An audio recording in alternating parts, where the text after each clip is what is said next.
What's good, YouTube? Welcome back to another Comptia A+ 1101 video. This is probably my third time recording this video.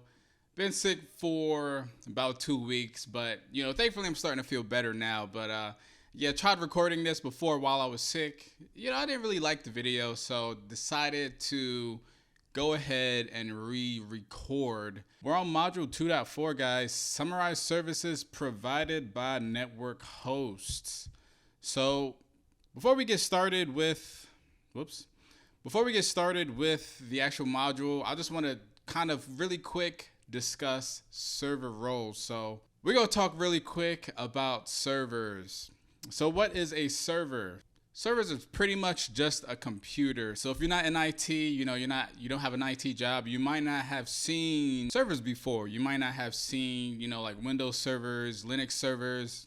Keep in mind, it looks exactly like normal Windows. There might be differences here and there with the services that's installed and all that good stuff, but it looks pretty much like a normal Windows, a normal Linux computer. So with that being said, there are some key differences between a server and a computer like you and I use on a day-to-day basis. So think of our computers that we use every day. At home we play some games on our computers. We might be doing some other cool stuff. Think of that computer as a client, and then I'll put the server over here. So this is the server. The main difference between a client computer and a server is a client will make requests to this server. And what does the server do? The server is going to answer the client and give him whatever he asked for, essentially. So I want you to think of servers exactly like a restaurant server. We go to a restaurant, we want the nice meal, we want the good drinks. So a server, this is the server. They have their little notepad or whatever. They're writing on their notepad. I know that looks terrible, but think of a computer server like a restaurant server. We're sitting down on the chair at the table. I know it looks awful, guys. Let me just quit draw for now. But anyways, this is us. We're making the request to the server at the restaurant. We say, we want this, we want that. The server will go and then will bring it back to us. It essentially works like that with a computer. Computer servers respond to our requests, give us whatever we ask for.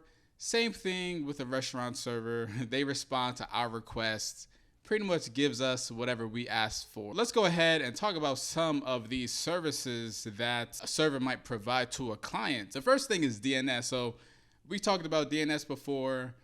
I'm not gonna go crazy talking about DNS, but I'll briefly go over it again just in case you forgot. So one thing before I talk about DNS is this is very important. And I don't want you guys to get this wrong in a job interview. The person asks you what DNS does or what's the point of DNS. Simple DNS question. I don't want anybody getting it wrong. Not even I know all of the ins and outs to DNS. DNS can be complicated, but the main point of DNS should be simple to understand. I just want you guys to remember what DNS is for while we have DNS. So DNS stands for Domain Name System. And it's essentially the phone book of the internet. Now, that's what everybody says, but this is 2023. I haven't seen a phone book in years, so forget phone books. Let's talk about our smartphones. We have contacts on our smartphones. In this example, I have ex-President Barack Obama as a contact. Let's say, Barack Obama's chilling at his house. He's no longer president. He's a little bit bored. He's a little more interested in IT now. Maybe he wants to look at some Comptia videos, some hacking videos, and he happens to like my videos. So Barack Obama hit me up, gave me his phone number. I want you to think of DNS kind of like the contact list in your smartphone. So we get people's phone numbers. So here is Barack Obama's fake phone number. That's not really his number. And I want you to think of this like an IP address. You know, in computer terms, internet terms, think of that kind of like an IP address. And then the person's name, you know, we could set this to whatever we want, but think of the person's name like a host name. All that happens in our phones is we take somebody's number and we type in any name we want. That way we can remember who it is. This makes it much easier to call people. You know, we have plenty of phone numbers in our contacts, and if we just saw the numbers, it would be very difficult to distinguish who is who. But it works the same way with computers. So we have DNS servers, and DNS servers, they have the IP to host name information, similar to how our smartphones have name to phone number information. Pretty much what happens is, let's just say this is a client and then this is a DNS server. So we're gonna type, you know, google.com or whatever have you, and then the client will contact the DNS server to say, hey, what IP address is google.com? So the DNS server, as long as it has that information, it will pass it back to the client and say, this is the IP address. And what's going on in the background is the computer is not going to google.com. It's going to the IP address of google.com. Another thing that can happen with DNS is, let's add another DNS server here. That's the server. Let's say this DNS server right here, let's say this server does not know the IP address to google.com. Well, it's going to ask another DNS server. So it'll ask this DNS server, hey, do you have that information? If this server has that information, it will pass it back. If not, it can contact another DNS server and say, hey, do you have the IP address? And then once it finally gets the IP address, it's just going to go back until it gets to the client. So keep this in mind, that a DNS server can make requests to other DNS servers. That's pretty much it with DNS. The whole point is we can't memorize IP addresses. Pretty much to translate host names to IP addresses. Keep that in mind. It just makes things a lot easier for us. Let's go ahead and talk about another important thing in IT that I don't want you to get wrong in your job interview question. If they just ask, you know, what's DHCP, what's DHCP for? I want you to know exactly what DHCP does. So DHCP stands for Dynamic Host Configuration Protocol. And all DHCP does is it issues IP addresses and other network related configuration values to clients. Let's ignore this for now. You know, we don't have to get all fancy right now, but it's not super fancy, but let's just focus on IP addresses. So anything that needs to access the internet needs an IP address. It absolutely needs one. If it does not have an IP address, it won't be able to access the internet. So DHCP, the main job is to give us those IP addresses. That's all DHCP does. But keep in mind that when we get an IP address from DHCP, we are leasing the IP address. So for however long we configure it, let's say we configure for 3 days, 2 days, 1 day, a couple hours, whatever it's configured for, you will have that IP address. If Bob turns off his computer, goes on vacation, and comes back a couple days later, he might have a different IP. Just think of it like leasing a car or something like that. We don't own the car. So when the time is up after the 3 years, you know, we could trade it in for another car. Keep this in mind, guys. DHCP servers in an enterprise are often redundant. So if one server goes down, another will take its place and assign IP addresses. So pretty much all a DHCP server is going to do is, here's the client, here's the DHCP server. As soon as the client comes on, it's going to contact the DHCP server and say, hey, I need an IP address. That is the very simple explanation on what goes on. There's a little bit that goes on with that, but for Comptia, we don't really have to focus on that. We might have to go a little deeper into Network Plus, but for A Plus, just know what DHCP does. And we're gonna see this word redundant a couple times in this video. Just keep redundant in mind, redundancy. Also keep in mind single point of failure, because redundancy prevents single points of failure. So what is a single point of failure? I'm gonna give a quick example of like a home router setup. So this isn't DHCP, this is just talking about single point of failure and redundancy. Let's say we're setting up our internets and all that good stuff. And we have our router here, and our router connects outside. That's how we get outside. We need a router. So this is the internet. I'm just gonna type int, but this is our computer, and our computer connects to the router.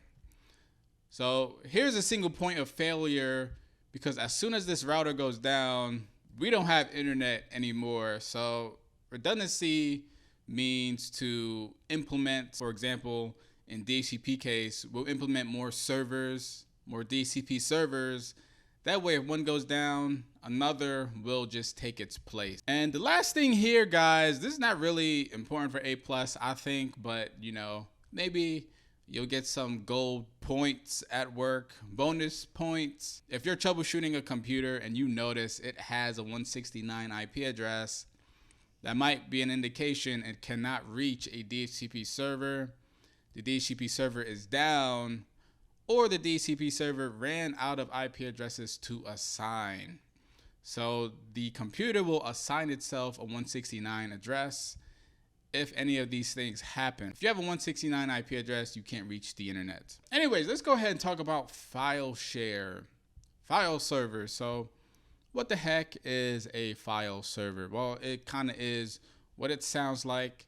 A file server is used to store files that can be accessed by users over the network. So you have all of these users. I'm not gonna draw smiley faces for everybody. This guy is happy to be at work. Of course, this guy's not happy. And of course, this guy's just evil. I don't know what he's up to, but they all share. This is a server, and they all connect to this server for files. So the files on this file server are usually the files that we use every day at work. Depending on what your job is, you might save your reports on that file server, whatever you're working on, documents. It'll look exactly like you're browsing File Explorer normally on Windows, browsing to documents, downloads, all your folders and stuff like that. It'll look exactly the same. The only difference is you're connected to that server and you're accessing the files on that server. So saving files to file servers are the preferred way of saving important data. And that is because, as you can guess, a computer can have problems. So let's say your computer breaks, hard drive goes out, something goes wrong with the computer. If you have your report you've been working on for weeks and that report goes out, that would suck. Yeah, anything can go wrong with computers, guys. So saving to a file server is the preferred way of doing things, because that file server is probably going to be redundant. Remember that word. Might be redundant. It'll always be up. There'll be things in place that will protect that server. It's going to be backed up on a regular basis. Computers are not backed up that often, or they might not be backed up at all. So that's something to keep in mind. These servers will have a significant amount of storage space because everybody is saving their files to that server. They're most likely configured with RAID. So notice with RAID, it has redundant in it. So, it probably means multiple hard drives. You have more than one. So we'll talk about it later in this course. RAID stands for Redundant Array of Independent Disk. Just keep in mind, maybe it'll make things easier when we get there, but RAID prevents single point of failure for hard drives. If one hard drive goes down, no need to sweat too much. We'll be able to still access the files and whatnot. But anyways, let's go ahead and talk about print servers. Print servers are exactly what you might think they are used for. Print servers are used to manage and share printers on a network. So here's what it looks like when you print normally. There's the computer, and then there is the printer. So when you print normally, the computer sends the data to the printer prints it. When you have a print server, there's just a server in the middle, and the computer sends it to the server, then the server will send it to the printer. So, what's the point of this? Why have a print server? Why not just send it directly to the printer? The thing is, with print servers, you can install all of your printers on there and make it super easy to install printers. All the printers are there. Pretty much, depending on the setup in the company, you would go to the print server. You might go there directly, or you might use like software or something like that. But you'll see all the printers you need. All you do, guys, is double click and it's installed. You don't have to go through, setting up, the printer manually, TCP/IP settings and all that stuff. Super easy to install a printer this way. So like I said, very useful where multiple people use the same printers, very easy printer setup. So that's pretty much it with print servers. You just install all the printers on there and it manages the printers, makes it very easy to manage, very easy to install. But let's go ahead and talk about something else. Pretty simple, mail servers. There's not really much to talk about here. Mail servers, all it does is it stores emails with these protocols. Remember these protocols, because we did talk about them in the previous video. And here's the other protocol here. Remember, IMAP and POP3 saves email, stores email, and SMTP, Simple Mail Transfer Protocol, sends email. So pretty much you just have to remember that for the Comptia exam. But not much to talk about mail servers. A mail server's role is to just manage all of this. Okay, let's talk about Syslog. So we can separate Syslog into Sys, which stands for system, and then log stands for log. So what is a system log? Well, syslogs are generated by infrastructure devices. So infrastructure devices such as routers, switches, firewalls, and pretty much in these logs, a whole bunch of events are recorded.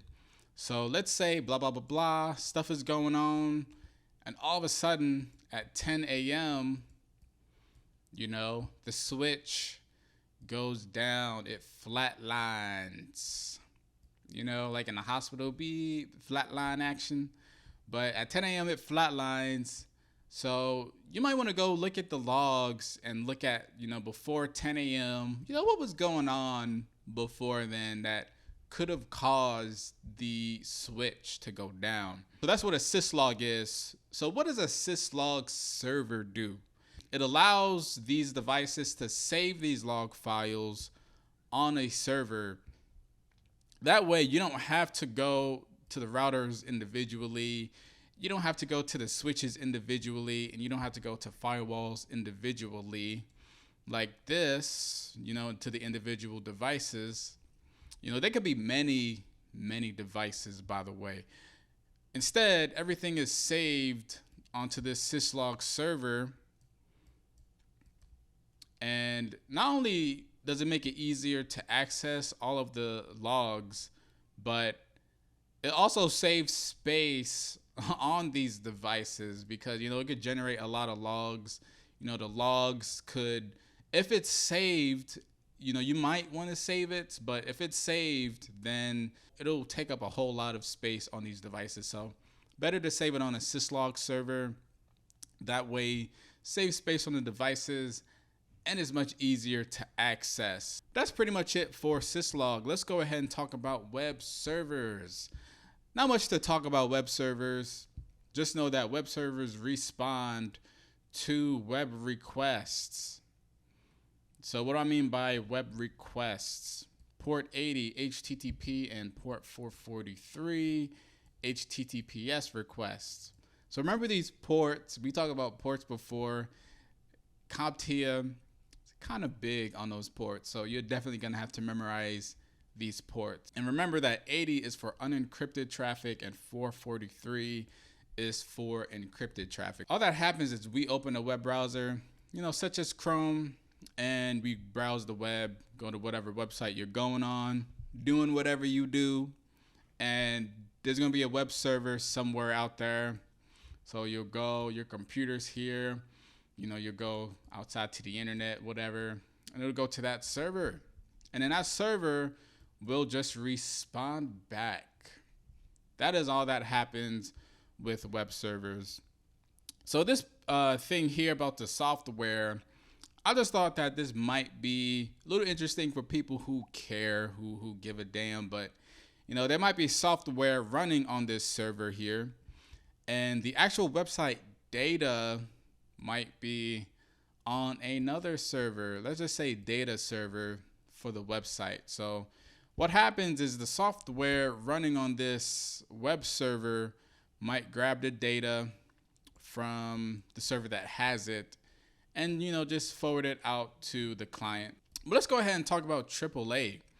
So AAA, if you want to get into security, very important to remember, because this is like the bare bones kind of like accessing shared resources and securing resources and all that good stuff. So AAA is just these 3 A's right here: authentication, authorization, and accounting. So what is this? We see these 3 A's here. We might be like, what the heck is this? So just keep in mind that AAA is a security framework. AAA is used to control access to network resources, and it's also used to track user activity. So this security framework is just a set of guidelines, policies, procedures, and an organization uses this framework to manage and secure its assets. So let's go ahead and quickly talk about these 3 A's right here. So you just have to kind of split them up, and then AAA is the combination of all of them. So authentication, we have to authenticate ourselves. Provide a username and password. With our cell phones, mobile phones, we might do a fingerprint, a face scan. In the cool movies, we'll scan our retina, that kind of stuff. That's authentication.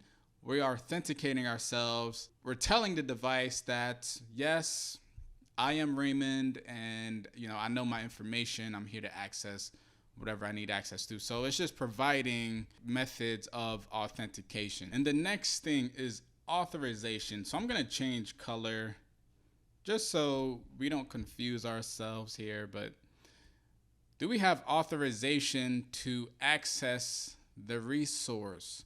Was it permitted or denied? So let's say, Bob, he's being bad at work. He gets called into HR. He walks out of HR, he looks pretty upset. He's not very happy, Bob, right now. He probably got in trouble. But let's say like somebody saw Bob come out of there and was like, I wonder what happened. So they're going to try to go to the HR folder, but they're not going to have authorization to access that resource, especially if they're not in HR. They might be in sales or something like that. It's going to be denied. So was this resource permitted or denied? So that's all authorization is. Do you have the authorization to access this resource? And the last thing is accounting. All accounting is it keeps track of user actions within the system. Let's say Frank keeps trying to access the HR folder every single day, and that's being monitored. Somebody might look and see that he keeps trying to access and might, pull him in to say, hey, what's going on?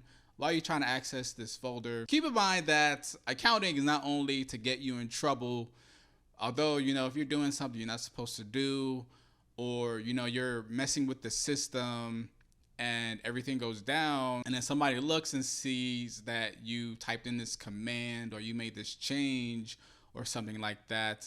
It's not only for that reason, but it's also good for security. Like if somebody is doing something in the system and it raises a red flag, they might try to look and see if this person's account was compromised. So it's also good for security reasons. So anyways, that's pretty much what AAA is. All a AAA server does is a AAA server centralizes this process. So it'll accept authentication and authorization requests, and it'll keep track of the user's actions. Let's go ahead and talk about spam gateways. So spam gateways can be implemented in the physical infrastructure or be set up in the cloud.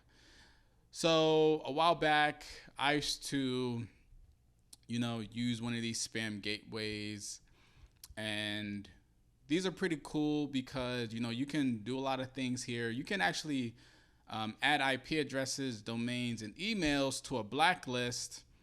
And if you add to a blacklist, it'll automatically be blocked. So let's talk about spam gateways for a minute. Here is the spam gateway. I don't know what I'm doing here. And here is a hacker. This hacker is typing on his computer, doing naughty things, sending naughty emails, stuff like that. And here is an employee on the other side, probably getting these emails from this hacker, whatever. So a spam gateway will kind of be in the middle between the outside world. This is the outside world, and then this will be internally to the company. So a spam gateway would kind of be in the middle. The company will set it up and emails will go through this spam gateway. So all a spam gateway does, it's going to check for spam and malware. A spam gateway is able to analyze contents of the emails. It can look for certain patterns, keywords, phrases. Phrases like, you have to click this button to unlock your account quickly. This is an urgent situation, stuff like that. Things that might not work for people who kind of understand what's going on. Might not fall so easily for social engineering, but the spam gateway can detect the contents of the email, looks for these patterns, keywords, and phrases. It can look for attachments in the email, can also evaluate the sender's reputation, which is pretty cool. So let's say, this guy, instead of him being, evil like he was in the past, let's say now he's crying, he's had a change of heart, he's seen the light, he's sending an email out to the company or whoever he sent emails to before saying, I'm sorry for doing this. Spam gateway doesn't care. If his reputation is bad, it's gonna drop the email. So that's all a spam gateway does, guys. Nothing too fancy. So let's go ahead and talk about Unified Threat Management, UTM. So UTM, I'm not a huge fan of UTM. Can be a huge money saver. We'll talk about the benefits here. It simplifies management, cost effectiveness, can save money, and you have better visibility and control with UTM. So all it is using a single device perform multiple security functions. So you can have like a firewall, you can have this device be a load balancer, VPN. It can also be anti-malware, it can be anti-spam, stuff like that. This can be seen as creating a single point of failure. So if it goes down, all of this goes down with it. So that is why I'm not a huge fan of UTM. The other thing is, if a device is doing all of these things I feel like it's not going to do one thing as well as a device that is built just to do that one thing, you know? Kind of like master of none. If you're trying everything, you're not going to really be the master. You might be pretty good, but you're not going to be the master. So that is what UTM is, single device doing multiple security functions. But let's go ahead and talk about load balancers. So I said here, load balancers is the traffic cop for networks. So what do I mean by this? Well, you know, a traffic cop prevents, you know, a street from getting too congested. Kind of similar. It's just in the network side. It's going to prevent one server. That's a server. It's going to prevent one server from getting overwhelmed with a whole bunch of requests. And then eventually the server will get slow and then drop if it gets too many requests. Essentially, a server can be DOSed if this happens. Let's say I created a website and, you know, like I said before, Obama is looking at my videos. You know, I'm doing pretty good with my videos, and Obama tweets, you know, my channel, Twitter, to the rest of the world, and all of a sudden, my website is getting all this traffic. I'm gonna be super excited until my website goes down. This is where a load balancer comes in. So let me put a load balancer here, this LB, and we're not gonna talk about exactly what goes on behind the scenes because Comptia is not gonna ask. But let's say, you know, I have 4 servers here. This is the internet, and, you know, Obama mentions my channel, and now all of a sudden I'm getting all this traffic. The traffic will not go to my servers individually. What it will do is it'll go to these load balancers, and the load balancer will split the traffic. So it'll give it to this server, then, you know, it's just gonna give it to the other servers. This way, not one server is overwhelmed with traffic. So load balancers provide redundancy and improves performance. You know, you'll build multiple servers and it'll split the traffic between your servers. That way, not one server is overwhelmed. All right, so let's talk about legacy embedded systems. So I kind of split this up here. First, we got to talk about what is a legacy system. So a legacy system is just outdated computer software and hardware that's still in use. That's all a legacy system is. You know, it's legacy, it's old. So, you know, if you're still using Windows XP out there, you're using a legacy system. Let's talk about an embedded system. An embedded system is a little more difficult than a legacy system. Still pretty straightforward. So an embedded system, all it is technology that is designed for a specific task that is built into larger devices.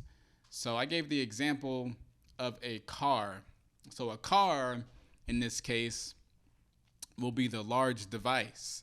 You know, a car is huge. You can do a lot of things in the car, you know, drive, do all that good stuff in the car. But, you know, for this example, let's focus only on the car door locking system. So that door locking system is going to be embedded into this larger device, this car, and it's going to give us the ability to remotely lock and unlock our car door. In the Comptia exam, we have to know what legacy embedded systems are. So a legacy embedded system is just both combined. It's outdated technology integrated into larger devices, but it's old, it's outdated, and it's still in use.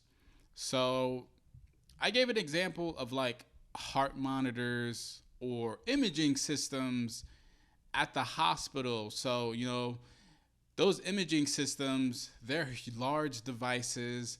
They scan our bodies, you know, do all that cool stuff, but they might also output pictures and stuff like that. You know, they have to show, you know, what's inside. This technology, you know, if you have gone to the doctor, you might see that it looks pretty old. I did mention why these systems are still in use, and this is probably one of the important things that you'll have to remember about this for the exam is, why are we using these old legacy embedded systems still when we could be using, new stuff, sparkly, clean.